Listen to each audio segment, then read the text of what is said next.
I'm so pro-orgasm. Pro-orgasm. Pro-orgasm.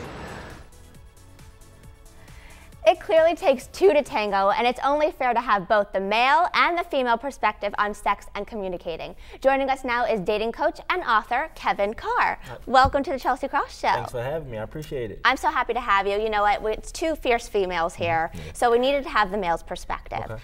My first question to you is, do you think that men genuinely care to make sure that girls have orgasms every time that they have sex? Absolutely, I think so. For the majority. I think that now, wanting them to have an orgasm and doing what it takes to allow them to have an orgasm is two different things, but I think that just men in general want to win. And so when you hear the, I made it, at the end, you won. And so you think that it equally feels just as great when a man knows that a woman's climaxing as for the women? Like it gives them a sense of, I did this. It just gives you, it's good for your ego. And what do you think, Dr. Jill? Do you think that men have that, thought going into it, being that you speak to so many men and women on a daily basis? Well, I would want to look at what the research says about it because, being a sexologist, I think opinions are great and in personal experiences there's a lot of value in that, but I would want to look to what are people saying in research studies that talk about motivations for self-pleasing, for partner satisfaction, how does orgasm play into that? Those are some questions, yeah. Now, 50 Shades of Grey came out and it was a phenomenon. Do you think that 50 Shades of Grey put more pressure on men to perform? In a way, I believe so. I think that women read this book as a great book and you have these hot, steamy romances and it's like, oh, Johnny, I can't believe he did this. And so you expect this experience now when you go into the bedroom. And if we don't do the necessary things leading up to that point, we won't have what we expect. Valid.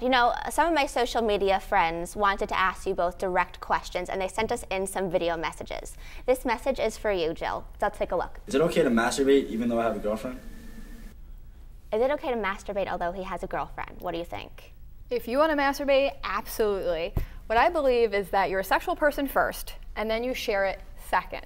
So just because you're in a relationship with somebody doesn't mean that automatically they own your sexuality. You are still your own sexual person. Yes, you share it with them on episodes, but ultimately you are your own sexual person. And if you want to express yourself through masturbation, absolutely. And I would think exploring yourself also makes you better in the bedroom as well. Absolutely. Unless you're like, masturbating and you're thinking of somebody else at the same time. That's well, where. Even then, but whatever. Your fantasies are your own as well. I mean, it's your own brain. As long as it's not your best friend. Maybe she's not a judge. I'm very. All right, moving on to the next question. Here it is, Kevin, for you. Kevin, what can I do to have my girlfriend feel more comfortable in bed?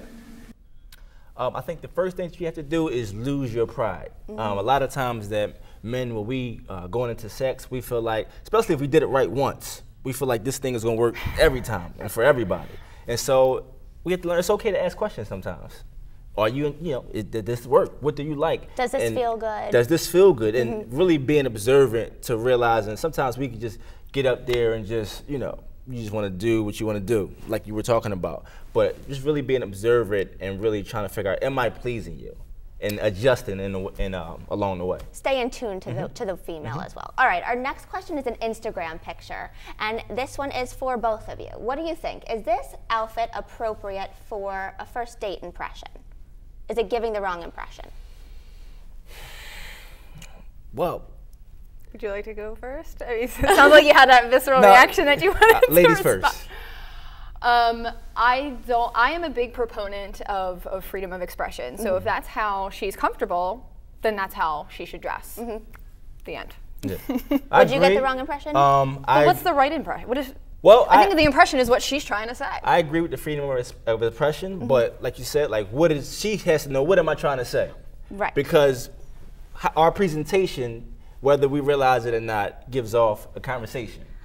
And so are you saying that, I'm just out to have fun, I'm showing skin, I'm showing this, because men are naturally visual, and so I can't help that I see this, and now, you might be nice, you might be having a great conversation, but I'm thinking about sex. Yeah, well, I think it's a great outfit, but if it's a first date and you have that, am I giving the wrong impression? Then maybe save it for a night out with your girlfriends and just maybe wear a longer shirt because you're super cute, but you don't want to give the wrong impression. What if she feels sexy and confident in that, and that's what helps her move into a space where she's going to be able to to each his own. or put out there. To each his own, absolutely. We have one more question. Okay. Kevin, this is for you. Kevin, how is it even possible for guys to fake orgasms? It's pretty easy. This was the biggest question Really? for all of my friends and family, my entire crew. We just didn't understand it. How is it so easy? It doesn't even take a good actor. Okay, so explain the process. Without getting too graphic, you just the same thing a woman would do. Whether you give it, you're being vocal, you're giving off moans, you're clutching yourself. Men, we do the same thing. It's not hard at all. Not at all. And you know, I know what you're trying to get at, though. Where am I getting? How do you explain a lack of evidence of it? Right. So now I say this. Protection, I'm assuming you're obviously. using protection. So if you're using protection, is just make it quick, and then you just when you finish, you get up, make a run for it, Right. so that the that the evidence can't be seen. Phone sex as well, or any type of where you're not physically. I don't think there's connected. any need to fake orgasms. It's all about the communication. And if you're not feeling great within having the sexual experience, something isn't right. Well, thank you so much. And continuing our theme of communication, coming up next, find out how to decode those annoying text messages to see if it's a booty call or budding romance.